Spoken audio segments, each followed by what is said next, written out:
Okay mga ka-trigger, welcome po muli dito sa ating munting YouTube channel at ito ang inyong Pinoy Firearms Instructor. Bago ako bumati at magpasalamat ay gusto ko lang munang basahin ang ating content ngayon mula sa katanungan ni Nelson Mariano. Ang sabi niya, "Good day sir, ang caliber 40 ho ba gaano kalakas?" Para natin malaman kung gaano ito kalakas, ikukumpara natin ito sa ibang caliber. Although meron na tayong mga video nito, baka hindi ninyo napapanood, mas maganda kung papanoorin ninyo yung ibang mga video natin tungkol dito sa 40 caliber. Bibigyan din natin ng pagkakataon masagot yung katanungan ni Nelson Mariano. Okay, bago yan ay gusto ko lang muna kayong pasalamatan sa inyong pagla-like at pag-share ng ating mga video dahil tayo umabot na sa 48,000 mahigit na mga subscribers. At maraming salamat dun sa mga hindi nag-i-skip ng ads. Dahil kayo ay nakatulong sa ating revenues na kung saan ang kita ng ating YouTube channel ay itinutulong natin sa 6 na estudyante na ating mga beneficiary na anak ng mga single parent. Kaya ako gumawa ng YouTube channel ay para sa kanila, para sila ay matulungan natin. Kaya't maraming salamat sa inyo. At gayon din maraming salamat doon sa mga nagpadala dito sa ating GCash number. Huwag po ninyong tawagan itong number na ito para bumili ng baril. Wala po kaming pinagbibiling baril. Mag-message lamang po kayo dyan kung kayo ay may papabot na tulong sa ating mga beneficiaries para kayo ay ma-recognize ng ating YouTube channel. At maraming gaya ni Sir Noli Peace America. Maraming salamat Sir Noli sa patuloy mong pagtulong sa ating mga beneficiaries. Pagpalain ka ng ating Panginoon. So yan. At sa katanungan ni Nelson Mariano. Okay, kung titingnan natin, ang 40 caliber ay nasa pagitan ng 45. Meron pa itong 10. Wala akong bala dito ng 10. Tapos ito at saka pagitan nito ng 9mm. So kung titingnan natin sa 45 caliber, ito ay nasa gitna. Okay, pero sinasabing mas malakas dito ang 10mm, mas malakas dito sa caliber 40. So parang ito ay naging balance, pambalance ito sa dalawa. Hindi siya mahina at hindi siya kasing lakas ng 45 caliber.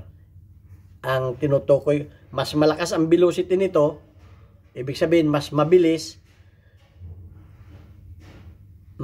ang projectile nito. Ito naman mabagal pero malaki naman. Kumbaga mabigat ang dating. Siyempre pag malaki, parang heavyweight, mas mabigat ang dating. Pero ito naman mas mabilis, maganda sa penetration. Kasi pag mabilis ang velocity, maganda sa penetration. Okay, so titingnan na natin ang para hindi na tayo magtalo-talo pa. Kasi meron diyang nakikipagtalo sa akin. Ayaw ko naman makipagtalo sa inyo. Tingnan na lang natin ang sinasabi ng mga expert.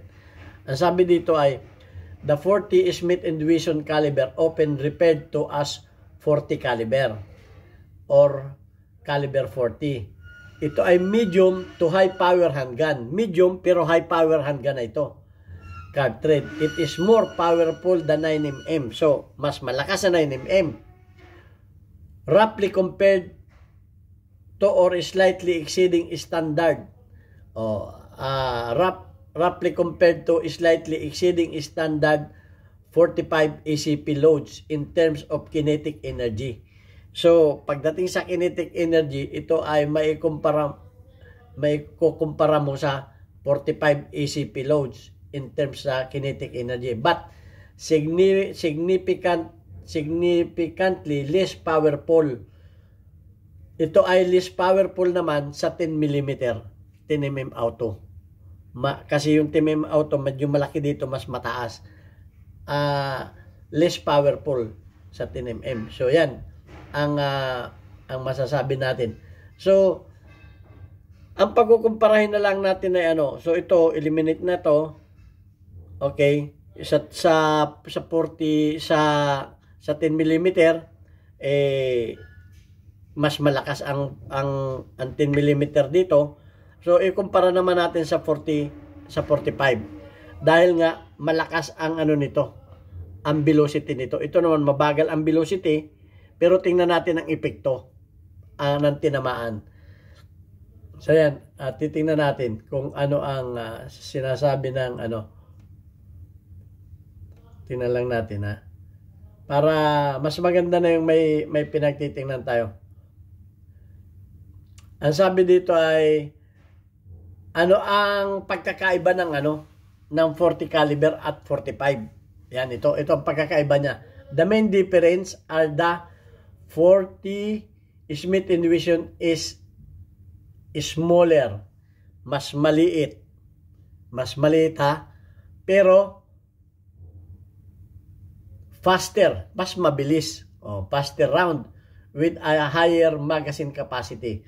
Pagdating naman sa mga capacity, mas higher ang capacity nito. Kasi nga mas maliit, mas marami ang laman ng magazine. Kasi nga ito, malaki ang diameter, mas malaki. Iyon ang nito, kumpara. While the ACP uses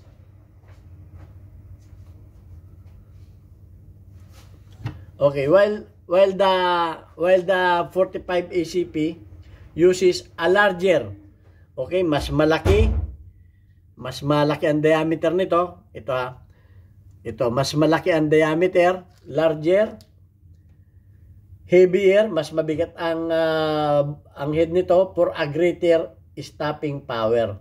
So bagaman ito ay hindi kasing bilis nito, pero para itong bus o pison, mabagal, pero ang banggay naman ito ay may kumbaga ang tamaan nito ay mas, bagaman mabagal, ay mas malakas ang impact nito.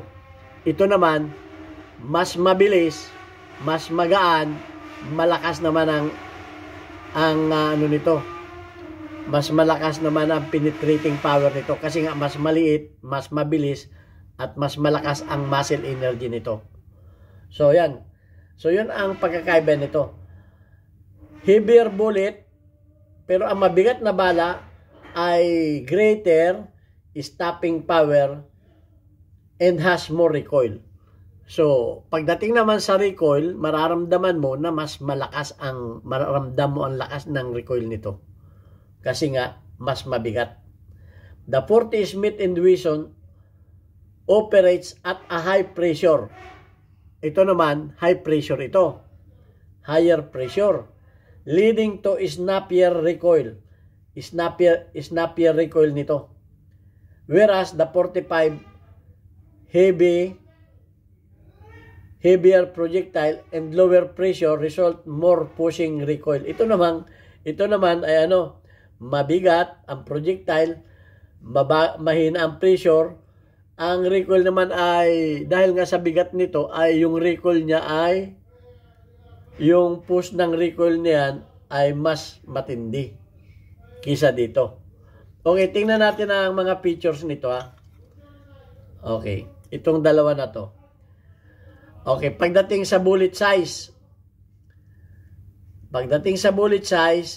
ang 40 caliber ay 0.40 inches. Ang 45 caliber naman, ang diameter, yung taba ng yung outside, yung diameter nito, hindi yung haba, yung bilog nito, ay 4.52 inches. Kaya tinawag na 45 ito ay 4.52 inches. So, may 0.2 pa. Okay, pagdating naman sa bigat, ang bigat nito ay nasa 150 grains at meron ding 200 grains. Ang pinakamagaan nito ay 115 grains. Yung head itong head na to. Ito. Merong 150 grains at merong 200 grains. Ang 45 caliber naman ay 185 grains. O, so yung pinakang magaan ng 45 ng caliber 45 ay hindi pa umabot yung ay halos kasing timbang nung mabigat niya. Okay, so at ang pinakamabigat na head naman ng 45 caliber, ito. Ang pinakamabigat nito ay 230. So, yung pinakamabigat ay mabigat ng 30 grains at yung magaan naman ay ganon din. Nasa 30 grains ang binigat. Ito naman, nagkakatalo naman ito sa muzzle velocity. Ang muzzle velocity ng 40 caliber ay nasa 900 hanggang umaabot ng 1,449. Okay, ulitin ko. Ang pinakamababang velocity nito ay 900 feet per second at umaabot din ng 1,449 feet per second. Okay, so mabilis. Mabilis ito. Ito. Mabilis. Feet per second yan ha. Ang 45 ACP naman ay mabagal.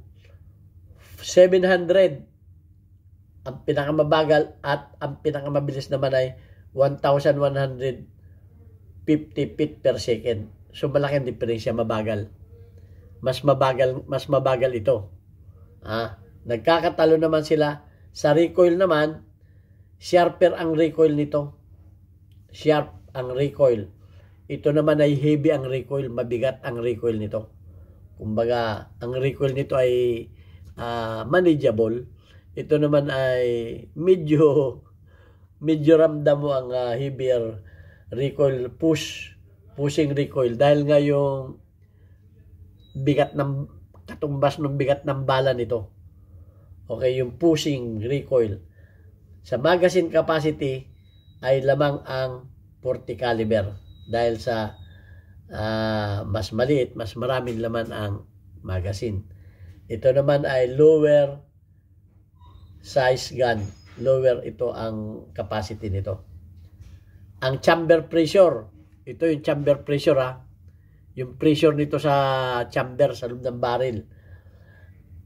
Itong 40 caliber, ang pressure nito ay 35,000 PSI. 35,000 PSI ay samantalang ang 45 caliber ay 21 PSI lang. Okay, so yan, nakakatalo na sa PSI. So ito, ang cost, less expensive ito. Mas mura ito, mas mahal ito. Okay, generally more expensive ito. Okay, so yan ang tingnan natin ang nito.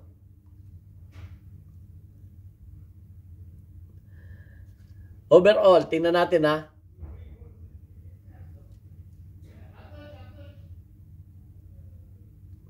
So, ayan ang nito.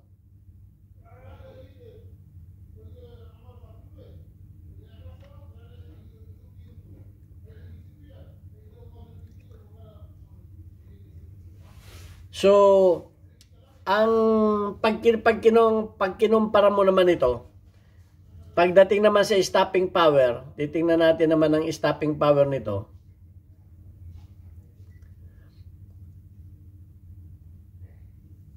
Ang sabi dito ay the 40 caliber is similar, faster round with a higher magazine capacity while the 45 uses a larger, heavier bullet, greater stopping power but more recoil. So, pagdating sa stopping power, yung mas malaking bala pa rin ang may malakas na stopping power. Kahit pa ito'y mabagal, para kang hinataw ng baseball bat dito, ang sabi ng mga tinatamaan nito. Ulitin ko hindi ako nagsabi nito. Okay. Although ito ay mas mabilis ang nito, ang velocity nito. Pero sa bigat naman ito, para kang binato ng kasi kahit pa common sense, pag ito ang ibinato sa iyo, mas maliit at yung mas mabigat, mas masakit o mas mas kahit sa mga sasakyan, yung pag bumangga yung mas malaking sasakyan, mas malaki ang damage. Mas malaking kahoy ang hinataw sa iyo, mas malaki ang damage. Kaya nga sabi dito ang main difference talaga ng 40 caliber is smaller, faster round. Ito, smaller, faster round. Higher magazine capacity. Ito namang 45 ay uses a larger, heavier bullet for greater stopping power and more recoil. So yan. The Smith & Wesson operates a higher pressure leading to snappier recoil, whereas the 45 ACP, heavier projectile and lower pressure result in more pushing recoil. Ayan na. Ang So yan, nabasa ko na sa inyong lahat. So, ang pwede lang natin pagkumpirahan ng lakas nito, mas malakas dito ang 10mm. Hindi ako nagsabi sila. Dahil mas malaki. Although pareho ang diameter ng nito, ng bala, ay halos magkasim pareho ang diameter ng bala, pero mas malaki naman, mas mahaba naman yun. Mas maraming powder yun. Dahil mas malaki yun. So, ito na ang resulta. At kung ano man ang inyong pagkakaalam dyan, ay kanya-kanya tayo. Ako, nagbase rin lang ako dito dahil yung pagkakaalam ko, ito rin. So, yung ibang hindi naniniwala dito sa aking binasa, ay kanya-kanya tayo ng paniniwala. Huwag tayong mag-away-away. Kung ang paniniwala ninyo ay, kasi may naniniwala na mas malakas ang stopping power nito, walang problema yun kung mas malaking stopper power nito. Basta yun lang ang binasa ko dito. Yun ang sinabi dyan. So, pero pagdating sa penetration, velocity, hindi ko naman sinasabi na ito ay minamaliit ko Ito ay actually, sa ngayon ay mas gusto ko ito. Okay, so ayan ang ating ang resulta ng ating yan ang resulta ng ating research.